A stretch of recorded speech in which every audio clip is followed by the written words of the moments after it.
खरं धर्माचं आचरण करणारे कोण आहेत आणि खरे धार्मिक कोण आहेत, हे दोन प्रश्न आज समाजापुढे आहेत.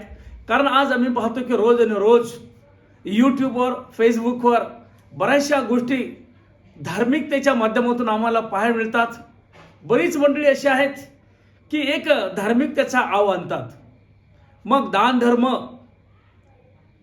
मोठमोठ्या देणग्या, अन्नदान, कर्मकांड, ह्या अशा गोष्टी केल्याने धार्मिक म्हणत नाहीयेत किंवा त्यामध्ये धार्मिकता नाहीये. मग खरं धर्मचारण करणं म्हणजे नेमकं काय आहे?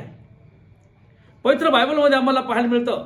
याकोबाचं पत्र याचा पहिला अध्याय आणि 26 आणि 27 वचनामध्ये जर पाहिलं तर आपण धर्माचरण करणारे आहोत असे कोणाला वाटत असेल व तो आपल्या जिभेला आळा घालीत नसेल व आपल्या मनाची फसवणूक करून घेत असेल तर त्याचे धर्माचरण व्यर्थ आहे. नंबर 2, देवपित्याच्या दृष्टीने शुद्ध व निर्मळ धर्माचरण म्हणजे अनाथ व विधवा यांची दाद घेणे व त्यांच्या संकटात त्यांना मदत करणे.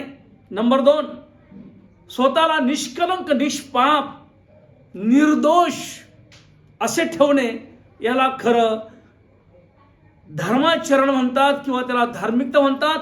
आणि पुढे जाऊन मी तुम्हाला सांगेल पवित्र बायबलमध्ये यहेजकेलचा 18वा अध्याय आणि त्यामध्ये 5 ते काही वचन आहेत, अत्यंत महत्वाचे. पवित्र बायबल आम्हाला काय सांगत आहे?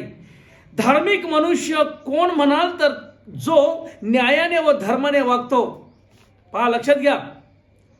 डोंगरावर भोजन करीत नाही, इस्रायलच्या घराण्याच्या मूर्तीकडे डोळे लावित नाही, आपल्या शेजारच्या स्त्रीस भ्रष्ट करीत नाही, ऋतुमती स्त्री जवळ जात नाही, कोणावर जुलूम करीत नाही, कर्जदाराची गहाण त्याला परत करतो, कोणासही लुटीत नाही, भुकेल्यास अन्न देतो, उघड्यास वस्त्र लिवितो, वाडीदिडी करत नाही, व्याज घेत नाही, वाईटापासून आपला हात आवरितो आणि मनुष्यात सत्य निर्णय करतो. याला खरं धार्मिकता, याला खरं धर्माचरण आणि तो खरा धार्मिक मनुष्य म्हटलेला आहे. म्हणून आज जगामध्ये जो काही प्रकार चालू आहे, आमच्या लक्षात येईल की आम्ही फक्त आणि फक्त लोकांना दाखवण्यासाठी जर धार्मिकता करतो तर देव ते सहन करणार नाही.